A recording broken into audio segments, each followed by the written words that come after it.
Hello, everyone, and welcome to the Dripping Springs Theater Department. My name is Christine Hathcock, and I'm the Director of Theater.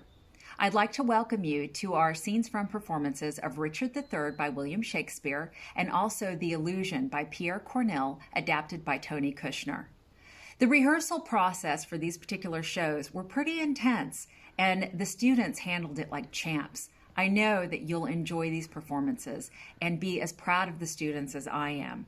If you enjoy the performances, please consider donating to our theater department. A link has been provided for you in case you would like to give, and we really appreciate it. I would like to thank a few people. Thank you to our principal, Angela Gomez, for her guidance and support, and also her wonderful AP staff. Also, I'd like to thank our technical crew. Our technical crew is headed by Cole Rickman as well as Campbell Duncan, and all the students involved in helping make this production, or I should say productions, come to fruition. They did a wonderful job. Thank you to our parents that make everything possible. We can't do this without you, and we thank you for all of your support. I hope that you enjoy the shows, and I thank you for joining our stream. Have a great, great holiday season.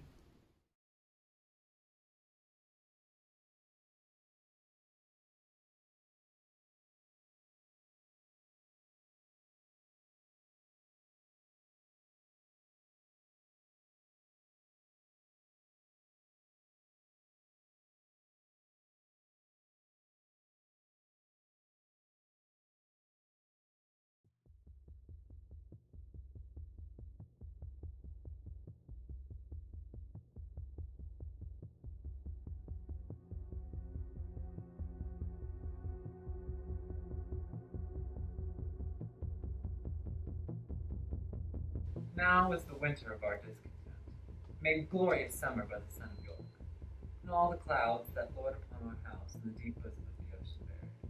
But I, that am not shaped for sporting tricks, nor made to court amorous looking glass, I, that am rudely stamped upon and want love's majesty to strike before a wanting Emily milk, I, that am curtailed of this fair proportion, cheated of feature by dissembling nature, deformed, unfinished, sent before my time into this breathing world scarce half made up, and that so lamely and unfashionable that dogs bark at me as I go by them. Why I, in this weak puffing time of peace, have no delight to pass away the time unless to spy my shadow in the sun, and despot in my own form.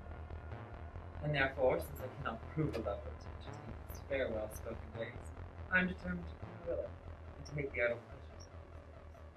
Plots I have laid, inductions dangerous, by drunken prophecies, libels, and dreams, to set my brother Clarence and the king in a deadly hate against one another. Die thoughts, down to my soul. Here Clarence comes.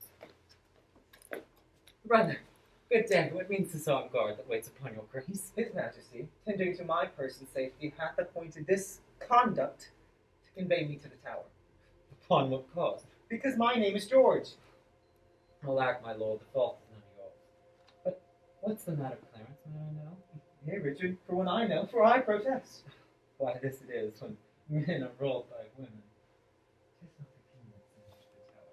My Lady Grey is what? 'Tis she that tempers him to such extremity. We are not safe, Clarence. By heavens, I feel no man is secure. Humbly complaining to her deity. I beseech your graces both to pardon me. His Majesty hath straitly given in charge that no man shall have private conference of what decree soever with his brother. How say you, sir? Can you deny all this? With this, my lord, myself have not to do.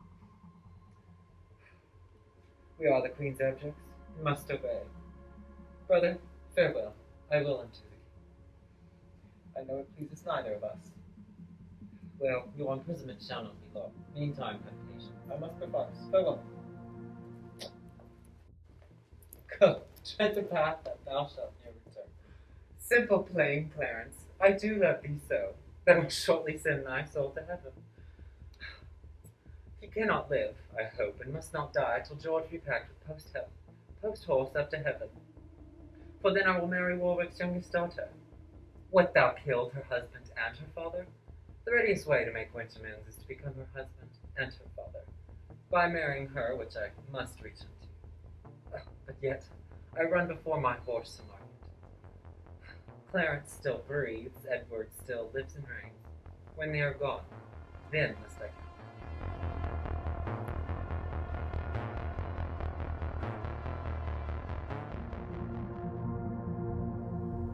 come. Set down your honorable load, if honor may be shrouded in a hearse, whilst I, a while, obsequiously lament the untimely fall of virtuous Lancaster. Poor key-cold figure of a holy king, pale ashes of the house of Lancaster, thou bloodless remnant of that royal blood.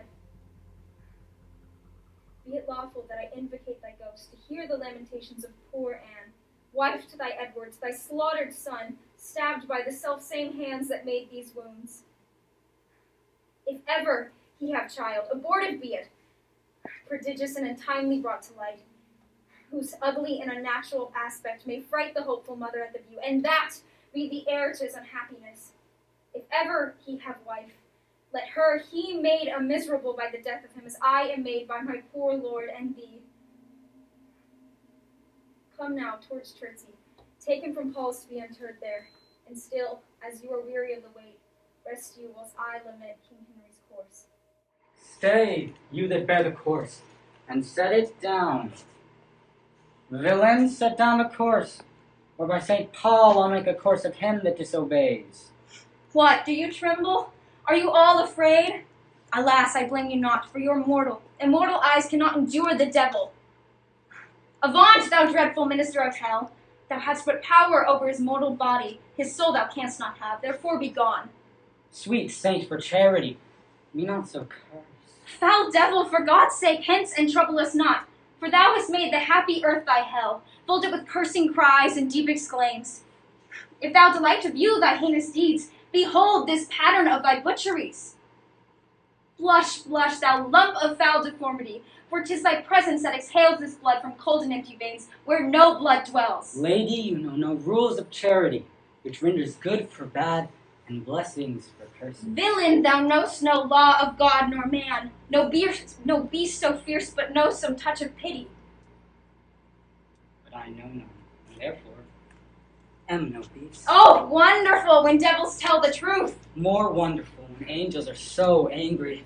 Vouchsafe, divine perfection of a woman, these supposed evils to give me leave, by circumstance, but to acquit myself. Vouchsafe, diffused infection of a man, for these known evils, but to give me leave by circumstances to curse thy cursed self. Fairer than tongue can name thee. Let me have some patient leisure to excuse myself. Fouler than heart can thank thee. Thou canst make no excuse current but to hang thyself. I did not kill your husband. Oh, why then he is alive. Nay, he is dead, and slain by Edward's hand.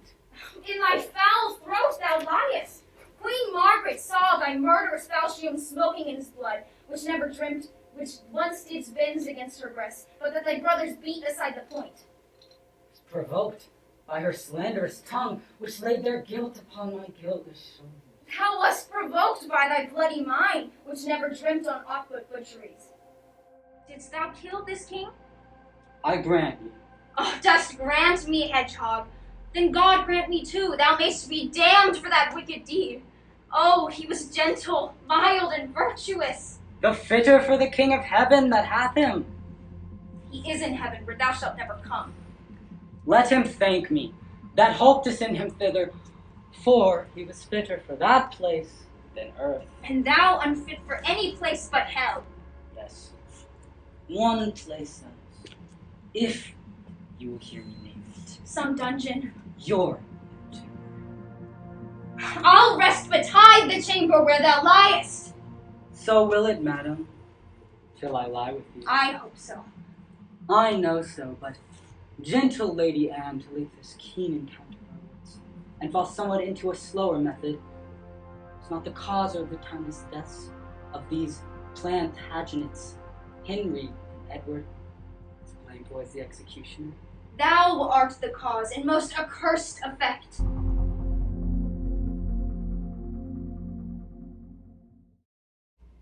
Your beauty was a cause of that effect. Your beauty which should haunt me in my sleep, to undertake the death of all the world, so I might live 1 hour in your sweet bosom. If I thought that I tell thee homicide, these nails would rend that beauty from my cheeks. These eyes could never endure sweet beauty's wreck. You should not blemish it if I stood by. As all the world is cheered by the sun, so I by that. It is my day, my life. Black night overshade thy day, and death thy life.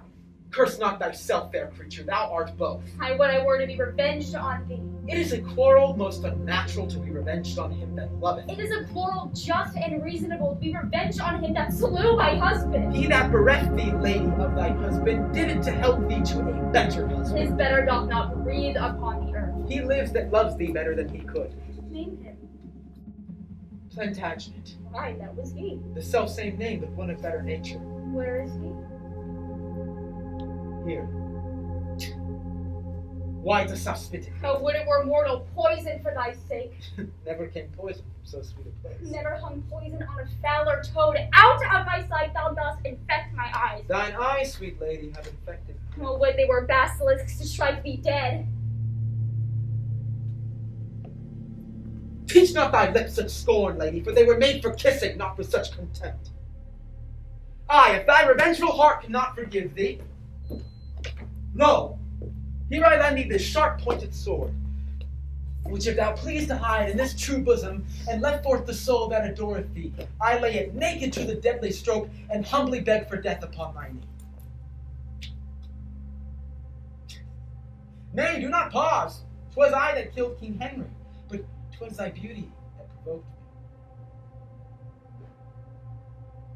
Nay, now dispatch. 'Twas I that killed young Edward, but 'twas thy heavenly face that set me on.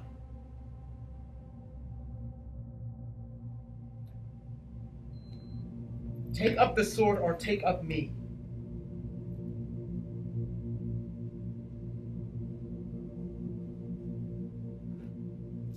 Arise, disassembler, though I wish thy death, I will not be the executioner. Then bid me kill myself, and I will do it. I have already. Tush! That was in thy rage. Speak it again, and this time even with the word. That hand shall kill thy love, for thy love shall kill a far truer love, for thy love. To both their deaths thou hand shall be accessory. I would I knew thy heart. 'Tis figured in my tongue. I fear me both are false. That never man was true. Well, put up your sword.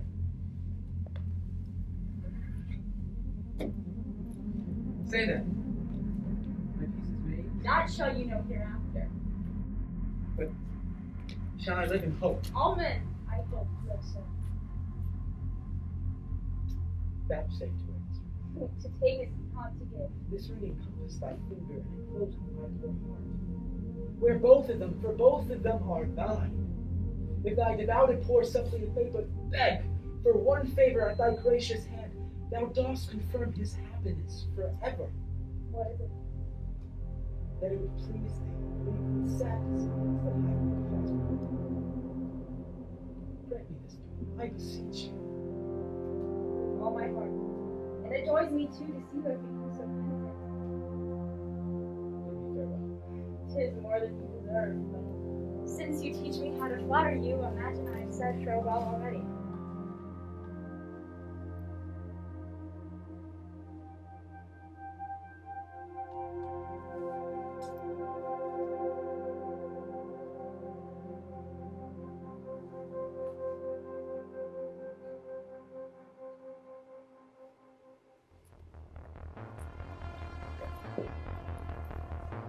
Sirs, take up the chorus.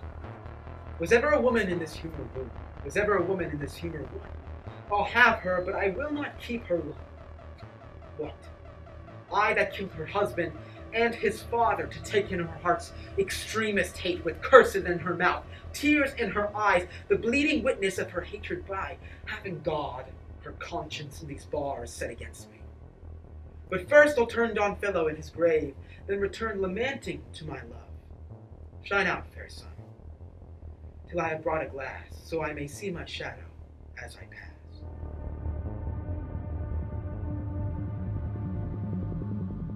I never did incense against His Majesty the Duke of Clarence, but have been an earnest advocate to plead for him. My lord, you do me shameful injury, falsely to draw me in these vile suspects. You may deny that you were not the cause of my Lord Hastings' late imprisonment. My lord of Gloucester, I have too long borne your blunt upbraidings and your bitter scoffs. I had rather be a country servant maid than a great queen in this condition, to be thus taunted, scorned, and baited at. Small joy have I in being England's queen.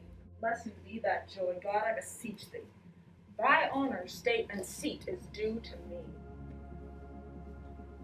What were you snarling all before I came, ready to catch each other by the throat, and turn you all now your hatred on me? What? Threat you me with telling of the king? 'Tis time to speak. My pains are quite forgotten. Ouch, devil! I remember them well. Thou slewest my husband Henry in the Tower, and Edward my poor son in Tewkesbury. Let me put in your minds, if you forget, what you have been ere now and what you are, withal what I have been and what I am. A murderous villain, and still so thou. Poor Clarence did forsake his father Warwick, yea, and Jesu pardon. Which God revenge! To fight on Edward's party for the crown, and for his meed, poor lord, he is all mewed up, and I would to God my heart, like Edward's, or his, soft and pitiful like mine, for I am too childish, foolish for this world. Hie thee to hell for shame, and leave this world, thou Cappadine, there thy kingdom is. And little joy enjoys the queen thereof, for I am she, and altogether joyless. I can no longer hold me patient. Hear me, you wrangling pirates, that fall out in sharing that which you have pilled from me. Oh, gentle villain, do not turn away. Thou wrinkled witch, what makest thou in my sight? But the repetition of what thou hast marred, that I will make before I go. Have I done thy charm, thou hateful withered hag? Leave out thee. Stay, dog, for thou wilt hear me.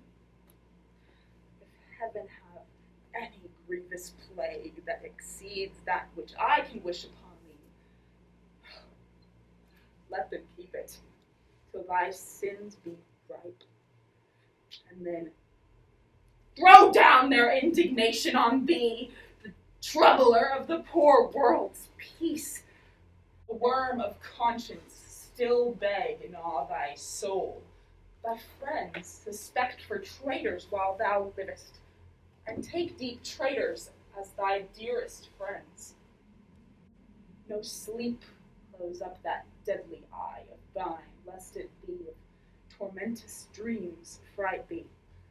With the hell of ugly devils thou elvish marked, abortive, brooding hog, thou that wast sealed in thy nativity, the slave of nature and the son of hell, thou slander of thy mother's heavy womb, thou loathed issue of thy father's loins, thou detested Margaret! Richard! Ha! I called thee not. I cry thee mercy then, for I thought thou hast called me all these bitter names. So I did, but looked for no reply. Let me make the period to my curse. 'Tis done by me, and ends in Margaret. Thus you have breathed your curse against yourself.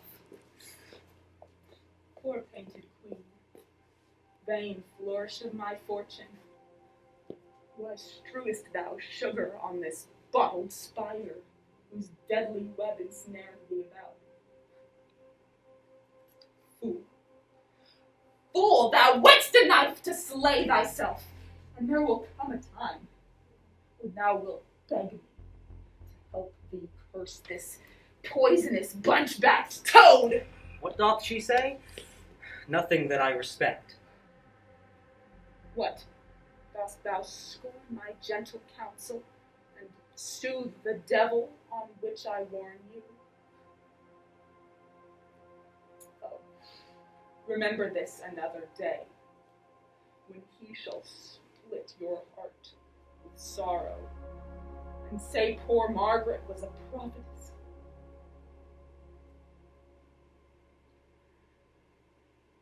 You be subject to his hate, and he to yours, and all of you to God's.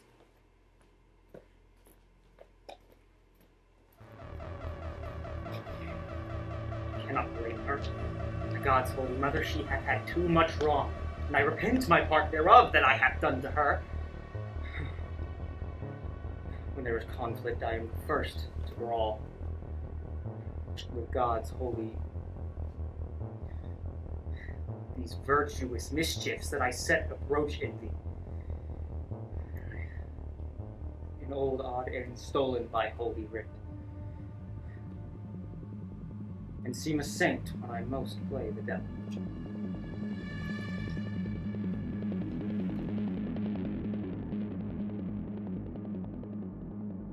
With old odd end stolen out of holy writ, and seem a saint when I most play the devil. But soft, here come my executioners. How now, my hardy, stout, resolved mates? Are you going to dispatch the steed? We will, my lord, and come to have the warrants that we may be admitted where he is. Oh, I have it here about me. Go about your business straight. Go, dispatch. We will, my noble lord.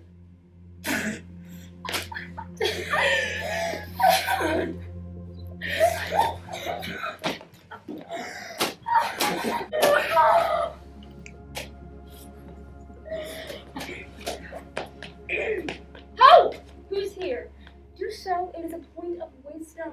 Very well. What, shall we stab him as he sleeps? No, then he will say 'twas done cowardly when he wakes. Why?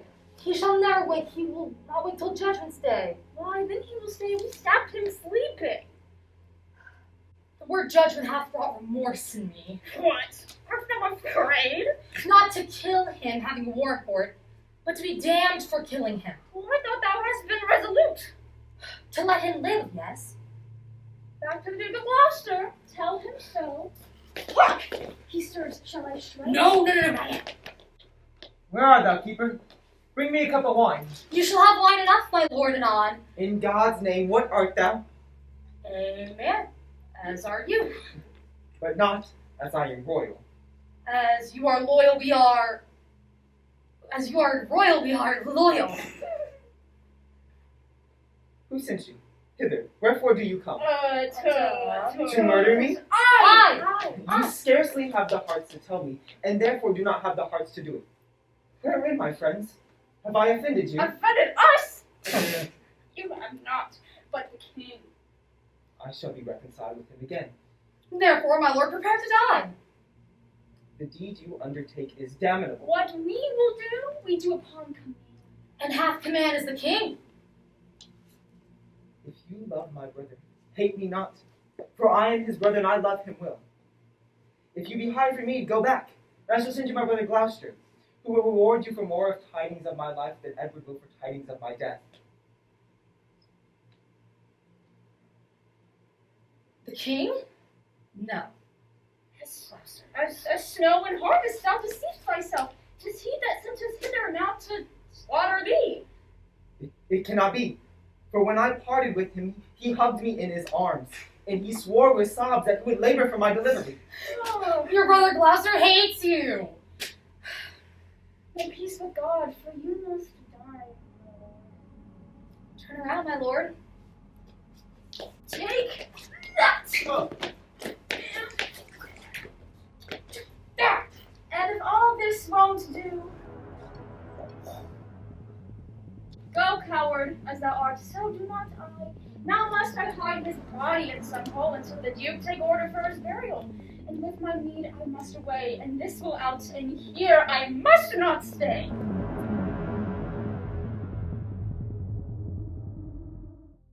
My sovereign liege, I do beseech your majesty to take our brother Clarence to your grace. Who knows not that the noble duke is dead? You do him injury to scorn his corpse. All-seeing heavens, what a world is this? Is Clarence dead? The order was reversed. But he, poor soul, by your first order died, and that a winged Mercury did bear. Some tardy cripple bore the countermaid that came too late to see him buried. God grant some less noble and less loyal, nearer in bloody thoughts, but not in blood, deserve not worse than wretched Clarence did, and yet go from current suspicion. Boon, my sovereign lord, for my service is done. This is the fruit of rashness. Mark you not the guilty kindred of the queen looked pale when they did hear of Clarence's death? Well, they still urge it unto the king. But God will avenge it. But come, Let us in to comfort Edward with our company. Ay me, I see the downfall of our house. The tiger now has seized the gentle hind. Insulting tyranny begins to jet upon the innocent and aweless throne. Welcome, destruction, death, and massacre. I see as in a map the end of all. Uncursed and unquiet wrangling days, how many of you have mine eyes beheld? My husband lost his life to get the crown. Come, come, my boys, we will to sanctuary. Welcome, dear cousins. My thoughts are sovereign. The weary way hath made you melancholy. No, uncle, but our crosses on the way have made it tedious, wearisome, and heavy. I want more uncles here to welcome me. Sweet prince, the untainted virtue of your years hath not yet died into the world's deceit. Nor more can you distinguish of a man than that of his outward show, which God he knows seldom or never jumpeth the heart. Those uncles which you want were dangerous. Your grace attended their sugared words, but looked not on the poison of their hearts. God keep you from them and from such false friends. God, keep me from false friends, but they were none. I thank you. Good my lord, I thank you all. Say, Uncle Gloucester, if our brother come, where shall we sojourn to our coronation? Where it seems best unto your royal selves. If I may counsel you some day or two, your highness shall repose at the tower. Then, if you please, it shall be most fit for your best health and recreation. I do not like the tower of any place. Why? What should you fear? Mary, my Uncle Clarence's angry ghost. Random told me he was murdered there. I fear no uncle's dead. Nor none that live, I hope. And if they live, I hoped I need not fear. But come, my lord, with a heavy heart, thinking unto them, we go unto the tower. They are all mothers from top to toe. Come, let us to our holy task again. Farewell, good cousins. Farewell, gentle friends. Who meets us here? My niece, Plantagenet, led in the hand for kind hand to Gloucester? Daughter, well met. God give your graces both a happy and joyful time of day. As much to you, good sister. Whither away? No farther than Tower, and as a like devotion of yourselves to gratulate the gentle princes. Come, madam, you must straight to Westminster, there to be crowned Richard's royal queen. Oh, cut my lace in sunder, that my pent heart may have some scope to beat, or else I swoon with this dead-killing news. Spiteful tiding, oh dreadful news. Come, madam, come. I in all haste was sent. And I in all unwillingness will go. I would to God that the inclusive verge of golden metal that must round my brow were red-hot steel. Sear me to the brain. Anointed, let me be with this deadly venom and die, ere men can say, God save the queen. Go, go, poor soul. I envy not thy glory to feed my humor. Wish thyself no harm. No. Why, when he that is my husband now came to me, as I followed Henry's course, when scarce the blood was well washed from his hands, which issued from my other angel husband, and that dead saint, which then I weeping followed. When I say I looked on Richard's face, this was my wish. Be thou, quoth I, accursed, for making me so young, so old a widow, for never yet 1 hour in his bed have I enjoyed the golden dew of sleep, but have been waked by his timorous dreams.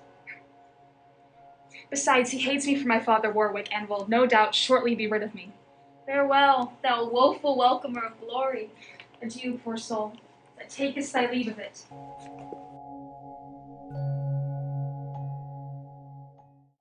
Tyrell. My lord? Rumored abroad that Anne, my wife, is sick and like to die. I will take order for her keeping close.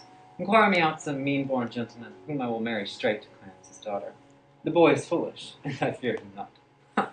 Look how thou streamst. I say again, give out that Anne, my wife, is sick and like to die. About it, for it much me stands upon, to stop all hope whose growth may damage me. I must be married to my brother's daughter, or else my kingdom stands on brittle glass. Murder her brothers, and then marry her, uncertain way of gain. But I am so far in sin that blood will pluck on sin. Tear-falling pity dwells not in his eye. Is thy name Tyrell? Your most obedient servant. Art thou indeed? Prove me, gracious sovereign. Darest thou resolve to kill a friend of mine? Aye, but I had rather kill 2 enemies. There thou hast it. 2 deep enemies, foes to my rest and my sweet sleep's disturbers are they that I would have thee deal upon. Oh, Give me an open means to come to them, and I shall rid you from the fear of them. Thou singest sweet music. Tyrell, hark, come hither. Tyrell, go by this token. Rise and lend thine ear. There is no more but so. Say it is done, and I will love thee and prefer thee too.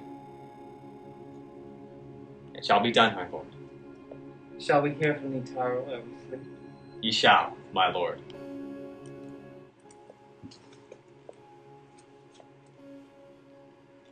The tyrannous and bloody deed is done. The most arc of piteous massacre that ever this land was guilty of.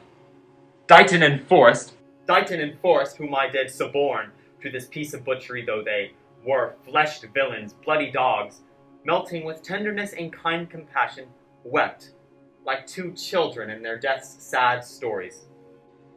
Lo, thus, quoth Dighton, lay those tender babes, and thus, quoth Forrest, girdling one another within their alabaster arms. Their lips were 4 red roses on a stalk, which in their summer beauty kissed each other. A book of prayer on their pillow lay, which once, quoth Dighton, made me stop. But oh, the devil! There he stopped, whilst Dighton told on the most sweet, replenished work of nature from prime creation ere she framed. And thus, with conscience and remorse, they are both gone. They cannot speak, so I left them to bring these tidings to the bloody king. And here he comes. If to have done the thing you gave in charge begets your happiness, be happy then, for it is done. But didst thou see them dead? I did, my lord. Come to me, Tyrell, soon after supper. Meantime, but think how I may kiss thee, and tell the process of the death, and you shall be inheritor of thy desire. Farewell till soon. The son of Clarence I have been took close, and his daughter meanly have I matched in marriage. For now I know Breton Richmond aims at the young Elizabeth, my brother's daughter, and by that knot thou proudly looks over the crown. To her I go, a jolly thriving wooer.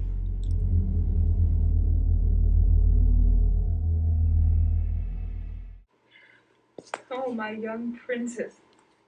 Oh, my tender babes, my unblown flowers, new appearing sweets.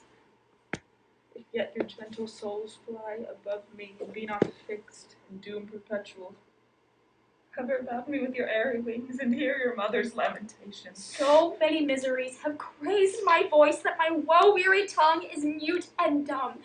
Edward Plantagenet, why art thou dead? From forth the kennel of thy womb hath crept a hellhound that doth hunt us all to death. That dog that bears his teeth before its eyes to worry lands and lap their gentle blood. That foul defacer of God's handiwork, that excellent grand tyrant of the earth, that reigns in gallant eyes of weeping souls, thy wound let loose and chase us to our graves. O upright and true disposing God, how do I thank thee for this carnal cur, prays on the issue of his mother's body, and makes her pew bellow and others moan. Oh, Harry's wife, triumph not in my woes. God witness with me, I have wept for thine. Bear with me, I am hungry for revenge, and now I cloy me with beholding him. Richard yet lives. Hell's black intelligencer, only reserved factor for buying souls and sending them thither. But at hand ensues his piteous and unpitied end. Earth gapes, hell burns, fiends roar, saints pray, to have him suddenly conveyed away, to cancel his bond of life. Dear God, I pray, I live to say, the dog is dead. Where is thy husband now? Where are thy brothers? Where are thy children? Where dost thou joy, who soothes thee and cries, God, save the queen? Where are thy bending peers that flattered thee? Where are thy thronging troops that followed thee? Decline all this and see what now thou art. For a happy wife, a most distressed widow, for a joyful mother who wails the name, having no more thought of what thou wert, to torture thee of what thou art. Thou did usurp my place, and thou dost not usurp the just proportion of my sorrow. Now thy weary neck bears the burthened yoke, and from even which here I slip my neck. and place the burthen on thee. Farewell, York's wife and queen of sadness chance. These English woes will make me smile in France. Oh, thou most skilled in curses, stay a while and teach me how to curse mine enemies. Forbear to sleep the nights and fast the days, to compare dead happiness with living woe. I think thy babes were fairer than they were, and he who slew them fouler than he is. Bettering thy loss will make the bad causer worse. Revolving this will teach thee how to curse.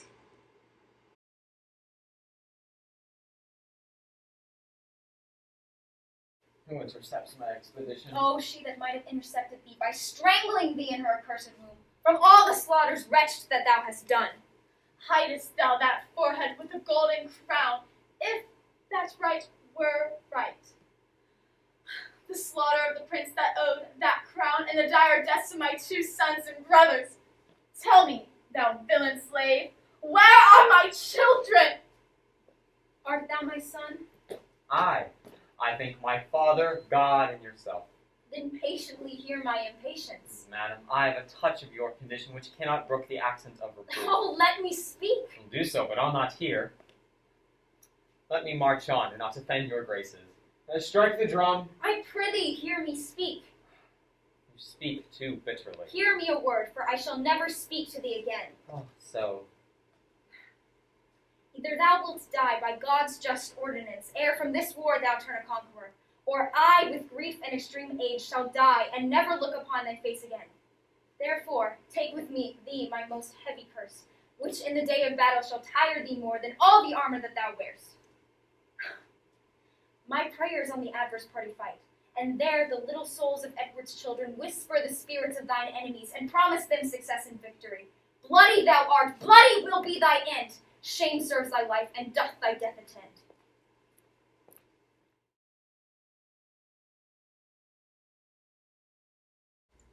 Though far more cause, much less spirit abides in me to curse. I say amen to all. Stay, madam. I must speak a word with you. I have no more sons of the royal blood for thee to murder, Richard. For my daughters, they shall be praying nuns, not weeping queens, and therefore love will not take their lives. You have a daughter called Elizabeth, virtuous and fair, royal and gracious. Must she die for this? Oh, let her live, and I'll stain her beauty, corrupt her manners, slander myself as false to Edward's bed, throw over her the veil of infamy, and I'll confess she is not Edward's daughter.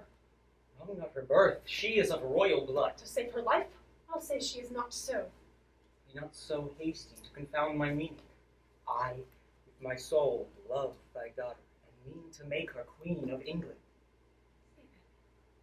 How dost thou mean should they be your king?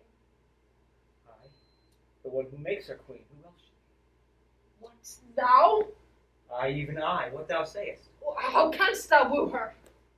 That I would learn of you, the one most acquainted with her humor. Oh, send to her, by the man that slew her brothers, a pair of bleeding hearts, and thereon engrave Edward and York, and haply she will weep. Present to her, as sometime Margaret did to thy father, steeped in Rutland's blood, a handkerchief, which, say to her, did drain the purple sap from her sweet brother's body. And if this inducement force her not to love, send her a story of thy noble acts.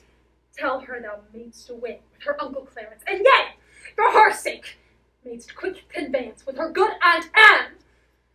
Come, madam, you mock me. This is not the way to win our daughter.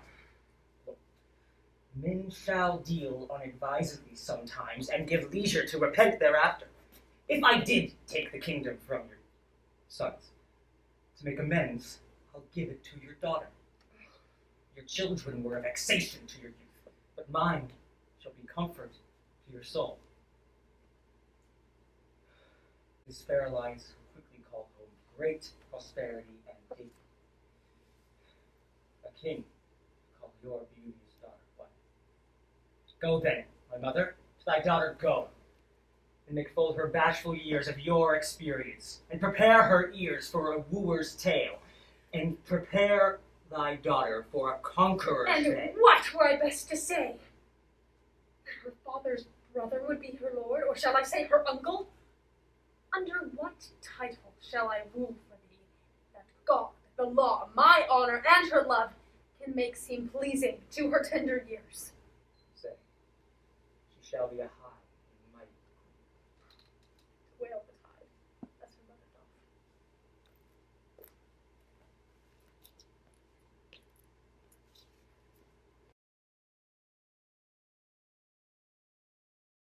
Say, I shall love her everlastingly, But how long shall that title ever last? sweetly enforced until her fair life's end. But how long fairly shall her sweet life last? So long as heaven and nature lengthens it. So long as Hell and Richard's likes of it. Then in plain terms, tell her my loving tale. Plain and not honest is too harsh a style. Your reasons are too bitter and too quick. Oh no, my reasons are too deep and dead. Too deep and dead. Poor infants in their grave. Harp not on that string, madam. That is the past. Harp on it still, shall I till heartstrings break. Oh, by George, my garter and my crown. Profaned, dishonored, and the third uncertain. Why, then by God. God's wrong is most of all. Thy broken faith hath made a prey for worms. What canst thou swear by now? The time to come. Shall I be tempted of the devil thus? Aye, if the devil tempted thee to do good. Shall I forget myself to be myself? Aye, if your self's remembrance does wrong yourself. But thou hast did kill my children. But in thy daughter's womb I shall bury. Shall I go win my daughter to thy will? And be a happy mother by the deed. I go. Write to me very shortly, and you shall understand from me her mind. Bear her my true love's kiss. Relenting fool! Shallow changing woman!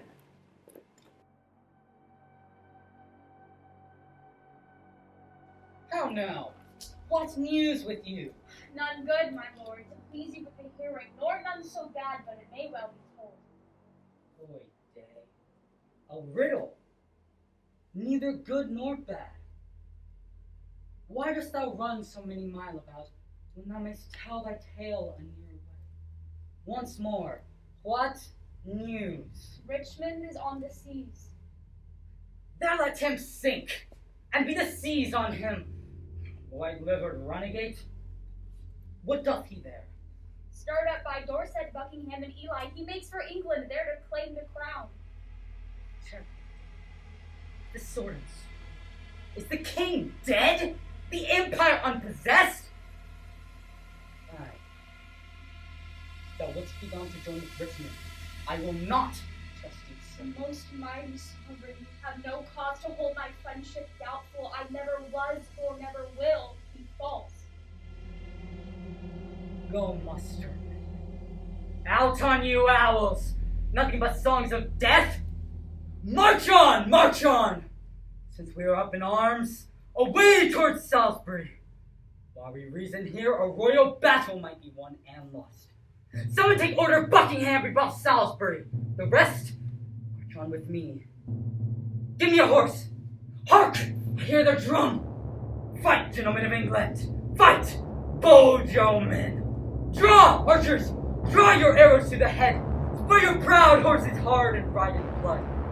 Amaze the welkin with your broken staves. Upon them, victory sits on our helms. A horse! A horse! My kingdom for a horse! Draw, my lord, a culprit to a horse. Slave, I've set my life upon a casket, and I will stand the hazard of the die. I think there be 6 Richmonds in the field, 5 ever slain today instead of him. A horse! A horse! My kingdom for a horse! Ah! Ah!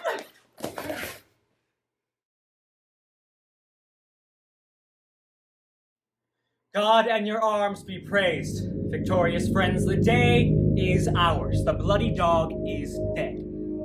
We will unite the red rose and the white, and smile heaven upon this fair conjuncture that has long frowned upon their enmity. And what traitor hears me and says not amen? In England hath long been mad and scared herself. The brother blindly shed his brother's blood, and the father savagely slaughtered his own son, compelled been butchered to the sire. Oh, now let Richmond and Elizabeth, the true succeeders of the royal house, by God's fair ordinance conjoin together. Let them not taste this fair land's increase, that with treason wound this fair land's peace. With civil wounds stopped, and peace be brought again. Long may she live here, and God say amen.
services.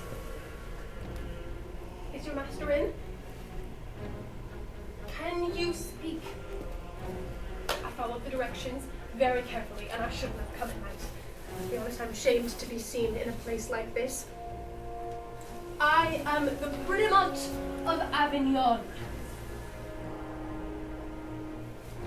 That name means nothing to you.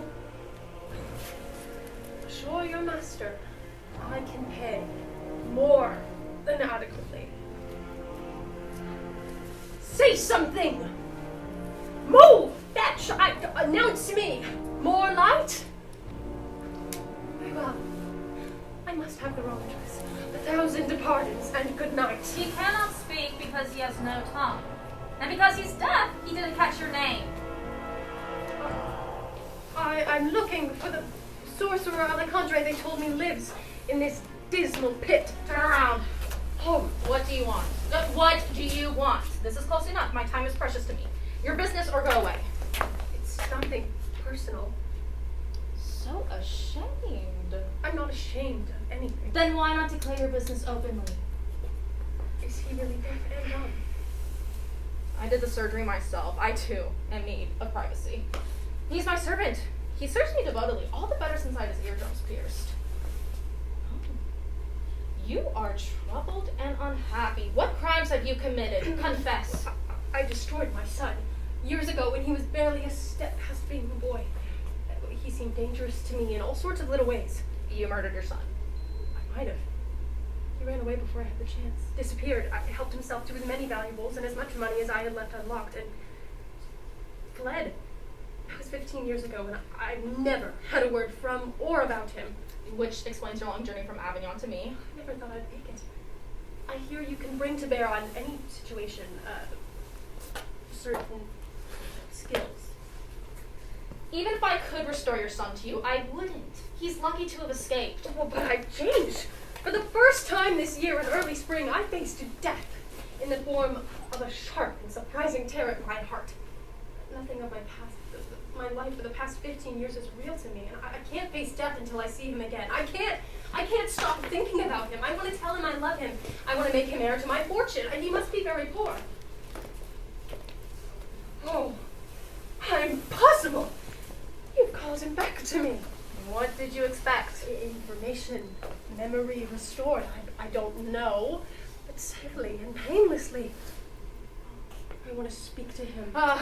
Violate the boundary between their world and ours, only at the greatest peril to yourself. Cross over and you may not be able to find your way back. Use your eyes, your ears, take from your carryings-ons whatever you can. Resign yourself powerless to affect his life. A possibility you relinquished years ago.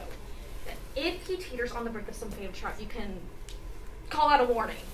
Still, he'll fall in and die.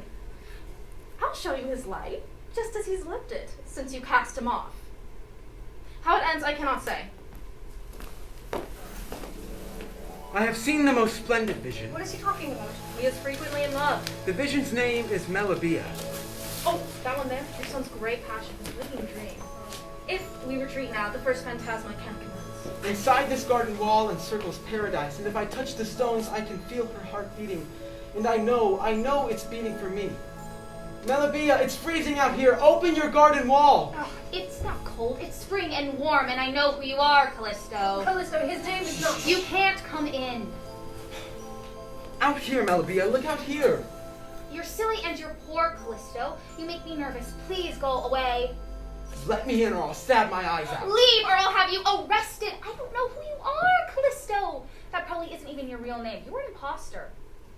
I'm sorry you're so miserable, but it's not my fault. I'll die out here. Die in decay, you garden pest! Elysia!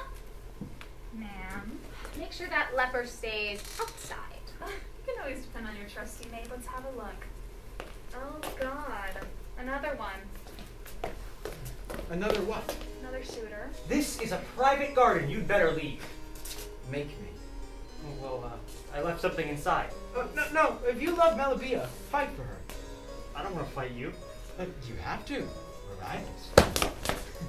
Ah, that really hurt. Oh, it did? Yes. Never been hurt before. I could keep hitting you, and it would hurt more and more. But do you know what will make the pain completely unbearable? Melibea will walk through that door any second, and she will see you beating. Now, I'm going to turn my back, and if I turn around and you're still here, it is going to be very unpleasant for you. My first rival bested. My Melibea of the moon awaits. I'll hide and take my cue. Each day there are more. They're dropping from the trees like apples of autumn. Just as wormy most of them are. If I have rivals, I have to fight them. I was trying to be charming and it didn't work. She hates me. Well, she didn't have you arrested. She threatened to. But she didn't. I would have. Oh, here she comes. Behind the bush. She's on the brink. I'll give a push. She's ready to fall for him head over heels, and why am I helping? Then I know how he feels. I find him attractive, and intrigue is fun. Who are you talking to, Alicia? There's another gentleman out here, ma'am. He's lying on the ground, writhing, flailing in agony. Oh, there's no one here. Oh, maybe he crawled into the bushes to die. We could start beating the bushes. Spare the poor bushes. Oh, Callisto!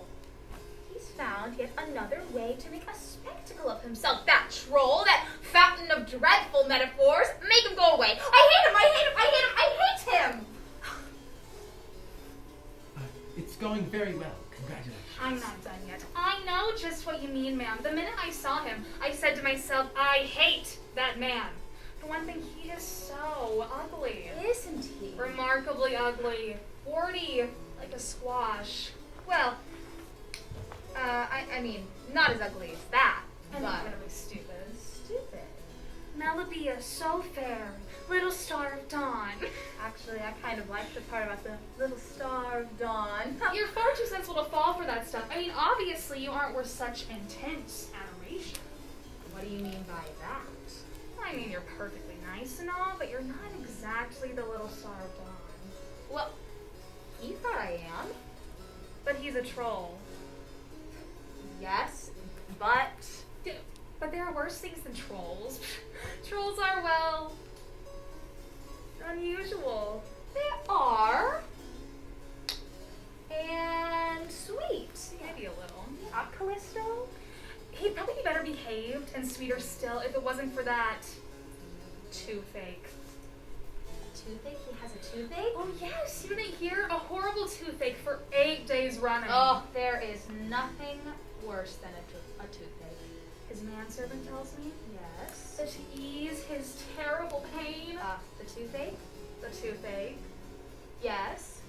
he sings Oh. and plays the lute.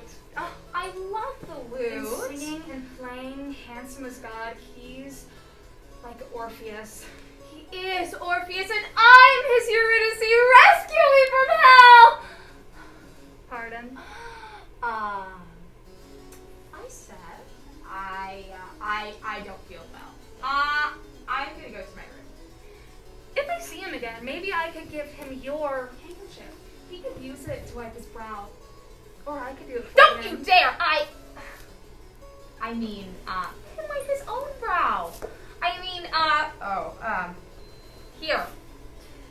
I have to go to my room. I can't breathe. Okay. I did better than I expected. I nearly convinced myself. Oh, it's destiny, Alicia. I'm the child of fortune. I was cast out on great brown wings, and I always knew she'd rescue me. But to love me? I almost feel sorry for her. You look hungry. Starving. But I think I'm about to be fed. Your eyes are pretty when you laugh. Your eyes are very dark. There. That's the look. See, in his eyes, that look said danger to me. 1,000 times since the day he ran away, I asked myself, did I imagine that look? But there it is. He's merely in love. That's the look of love. I will bring her to you. Who is yours by fate? I think she's simmered long enough and should be ripe for eating for a little bird. Is no one here? Is it safe? What's wrong with you, ma'am? Oh, I don't feel well. I thought the night air would cool it down. I have aches and chills in places I've never felt achy or chilly before.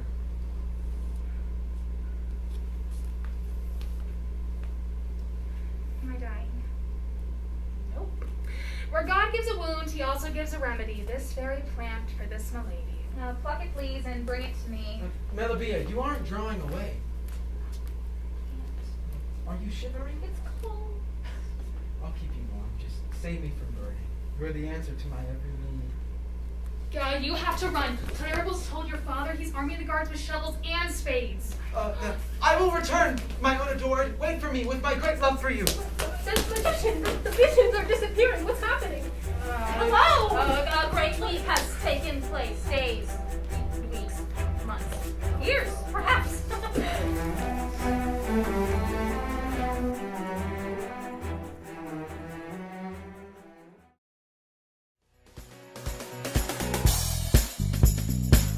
Master, it amazes me. Do you never rest? Oh, never slave. And now I must decide whose kingdom I should acquire. The King of Crete or the Queen of Britain's? You would need a navy of 10,000 ships and 1,000 men to sail them. Ships, men? I need no ships. I need none other than this mighty arm. Mighty indeed. Look to heaven. Madam Moore is near. Speak of Isabel, but do not speak of difficult conquests. I know my visage frights the Mongols, a horrible, ghastly face, an awful, a face that has sunk 1,000 ships. But look, I can transform this mask of Mars into something of transplendent, masculine, yet gentle beauty. I spoke before a conquest sweeter, but more difficult to win. You speak of Isabel, my genius leaps pages ahead to grasp your meaning. I bow before your protein brow. Aphrodite herself would collapse at your feet. Oh, she did in fact, and begged for me. But you spurned her. Utterly. She kept interfering with my military campaigns, always clinging eager for more. Since then, I'm more careful to spoil my face of love. Temperate and wise, but don your face, my godlike lord, for Isabel is near. Isabel! You gave the sonnets I indicated to her beauty? I did, my liege. She read them carefully and wept. Tears of joy, no doubt. And here she comes. She's accompanied by my rival, like a tick who clings to her separately. Where are you going? He's a weak man, and weak men are foolish. He might be tempted to challenge me. I never fight with my love face on. I worry that it might get scratched. Put on your terrible mask of war then. Slaughter him. What? Are you mad? I might gall them both, skewering my love and my rival. I spoke too rashly. Perhaps we should retire instead? Oh, perhaps I should. I'll lead the way.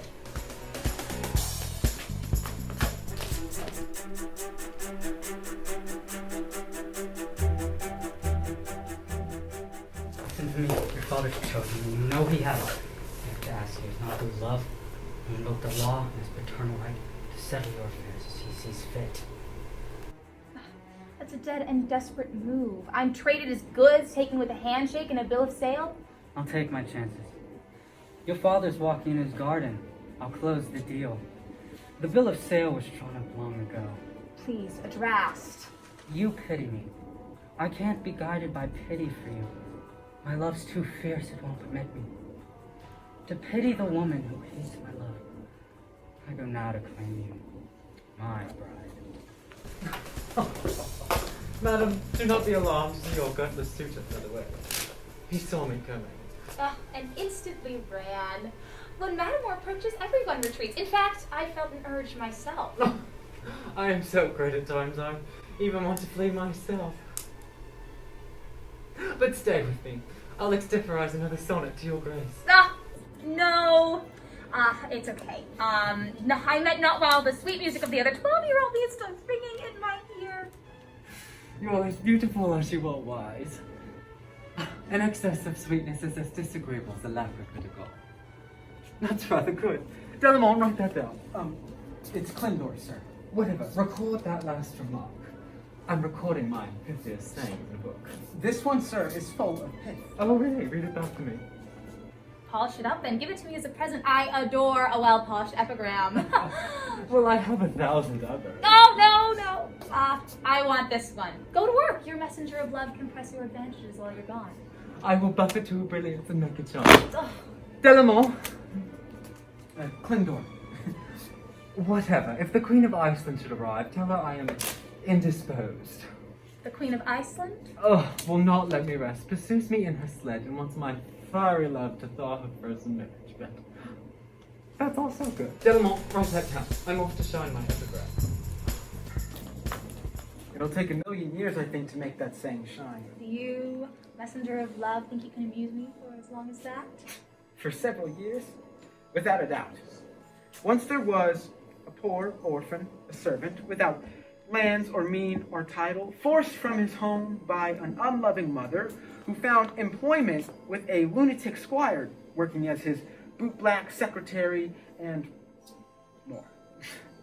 And to deliver messages of love to a beautiful lady. One day, the messenger went to deliver a letter to the lady, and instead delivered his heart instead.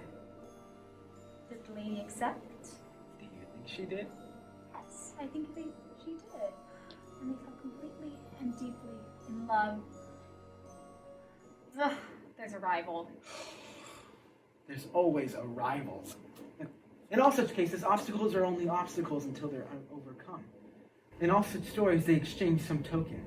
A kiss.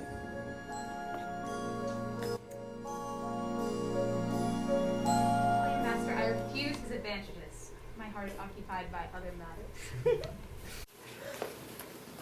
I can't help but envy your fortunes the way she flees when I'm listening very carefully to you and wonders what you have to say to her. Only what my master Matamor would like me to convey. I think it would be better if your master took his madness and his messenger somewhere else. I don't trust you, and I respectfully request I never see you here again. It's hardly fitting, my lord, for you to be threatened by a man of such low rank. I don't feel threatened. I've already won the prize. Her father signed a wedding pact with me. Your master's a pest. But he makes me laugh. You, I don't find funny in the least. Climbers and pretenders never are. Someday you'll be sorry you said that. I'll take my leave with your permission. Granted instantly.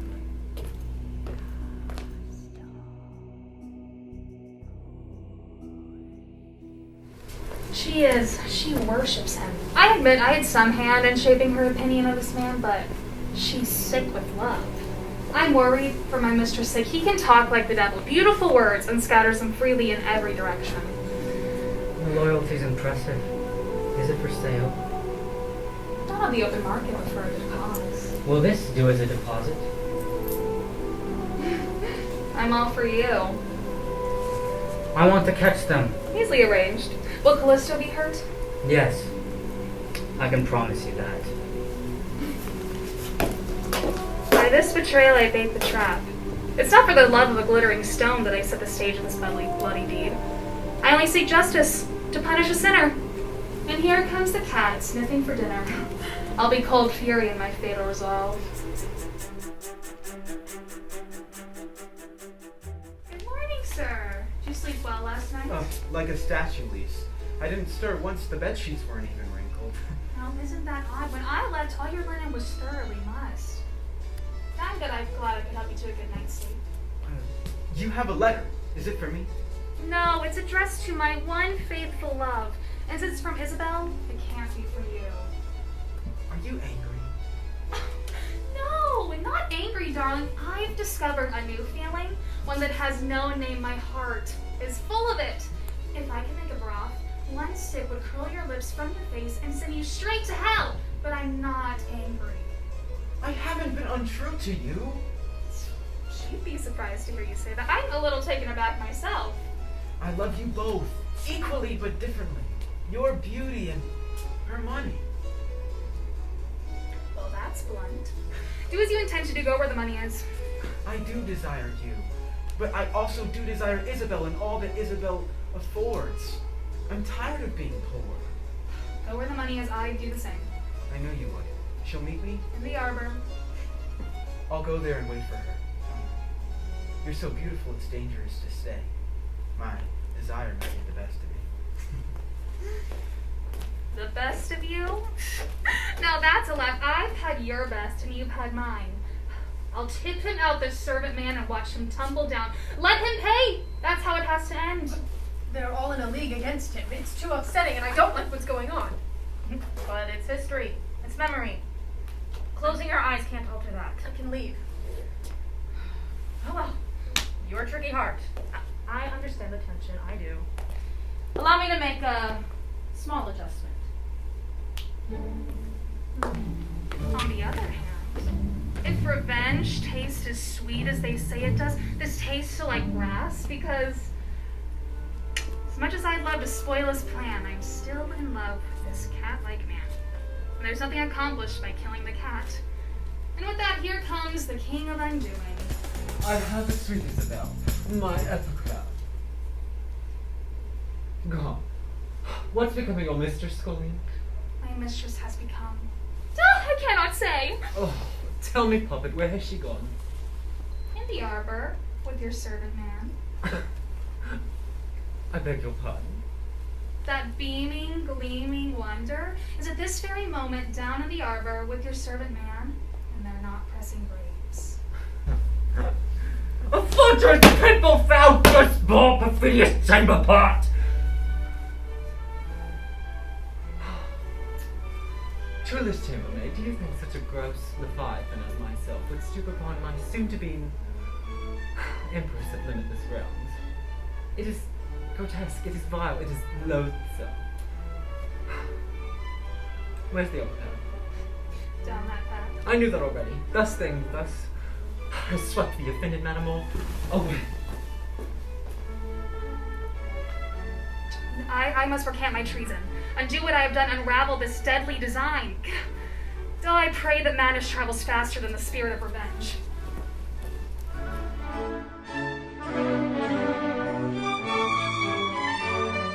Father's turned to stone. He'd rather see me dead than married to a serving man. It's not safe here. Any strange noise, we have to run. I have nothing to offer you except your love, which is all I desire. Here will be our forever home. For you, for me, my only.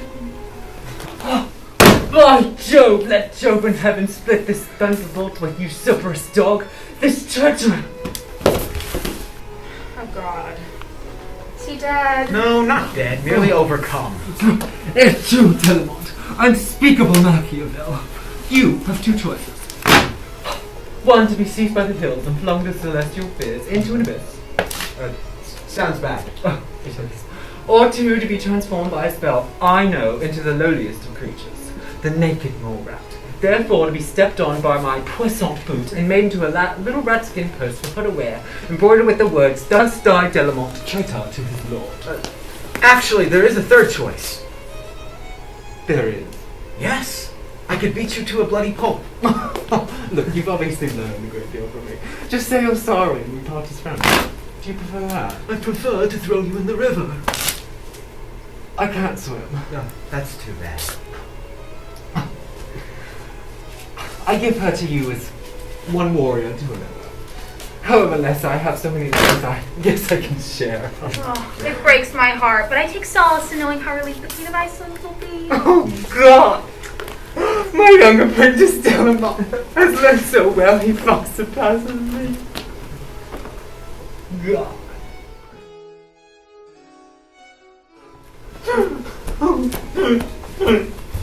Oh my God, the men! Oh, please abuse me not, dread Medusa of the linen closet. Your laugh might marbilize my much tormented soul. It's growing hard on everyone. We're all suddenly growing old. This life of love is too much for a man of no longer young. I resign my place to you. I plan to become a desert monk. There are no deserts in France. I thought the moon. I have no hope left for this cannibal world. No good will come of it. But the moon. I'll learn to dream smaller, less tumultuous dreams. I saw a moon map once.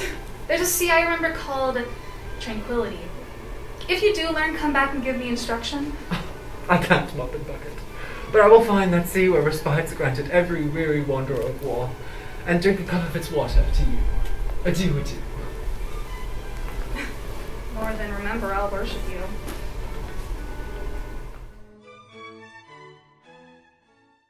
And join my heart to yours. These three, you must ride far beyond the reach. Your hand on her, slave, is profanation. This is dangerous. Is it she? She is the cause of this grisly farrago. Her name upon your lips is even greater profanation. Your punishment to speak no more. Oh, look at that! Look at him go! Oh, wonderful! Oh, rough Harry. Oh, he's finished like an aristocrat. And like, no! Love to see little life into him, boy. After him, do something right now! Spare, forgive. I don't want it. Do I cling to a vision of you? I love you. I really do. No! God! No! Please! Assassin! Pity on my soul, what have you done? You should have known his place. Justice has been done. He's never worthy of your love. I can't breathe. She's fainted. Help me! She's cold. Like him. Already dead.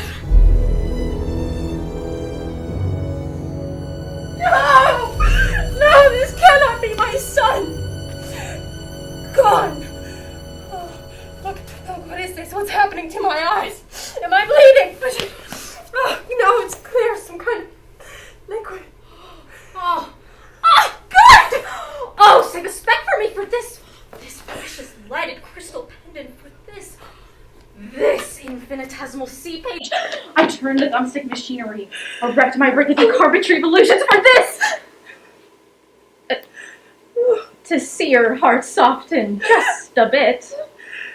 My heart, magician, doesn't soften, it breaks. I never dreamed I'd outlive my son. Terrible day to have seen that. Well, it's over now, so. And I'm sure you're anxious to be on your way. At a steady gallop, you might take Paris by morning. Paris. Why on earth would I go to Paris? To see your son, of course. Is he to be buried in Paris then? Buried? Oh. Buried. Oh. Oh. Oh. Oh. Oh. Oh. There seems to be a misunderstanding here. You see, your son, he's... What about him? Well, he isn't dead, ma'am. Your son's not dead. I merely showed him to you in his present occupation. A theatrical repertoire. Your son... Is alive? Is an actor. Oh, but yes, alive. Son, alive. I thought that... You didn't actually think this was real, did you? Oh, I do apologize for that. I do. Really, I thought anyone could see. Oh dear, I have to be more careful. Really, the distress you must have felt. Oh, it's inexcusable. I can go to him. I can hold him. I can hold him warm and breathing. He's an actor. He has a promising career. Then none of this was real. No. He's an actor. He's an actor. I don't know that I like that. I remember the day he was born. I thought to myself, this is not like me. This will disappoint. And you see, I was right. The theater. All that effort devoted to building a make-believe out of angel hair and fancy talk, and it's sinister. Oh, not so sinister. What in this world is evanescent? What in this world is real and not seeming? Love, which seems the realest thing, is really nothing at all. A simple gray rock is 1,000 times more tangible than love ever was. And the earth is such a rock. And love only a dream that breezes over its surface, weightless and traceless. Love is the sea of desire, stretched between two shores, only the shores are real. But how much more compelling is the sea? Love is the world's infinite mutability. Love, lies, hatred are all knit up in it. It is the inevitable blossoming of its opposite, a rose smelling faintly of blood. blood. A dream which makes the world seem an illusion. The art of illusion is the art of love. And the art of love is the blood-red heart of the world. At times, I think there's nothing else. My servant has prepared the bill. I pay bills promptly. Thank you for your services. Well, we try to please our patrons, don't we, my friend? I may, if health permits, go to Paris this spring. Heaven knows what would come of such a reunion. Still, it might be good to see my son. All these memories, I've forgotten his name. I'm a tired old fake. Well, good night, Dog Spotty. Make sure the lights are out. Oh, I want to leave this planet. Pardon, sir, can you tell me which way to the north? That way? Are you certain? Yes, the road seems to be going uphill. Not in this life, but in the next.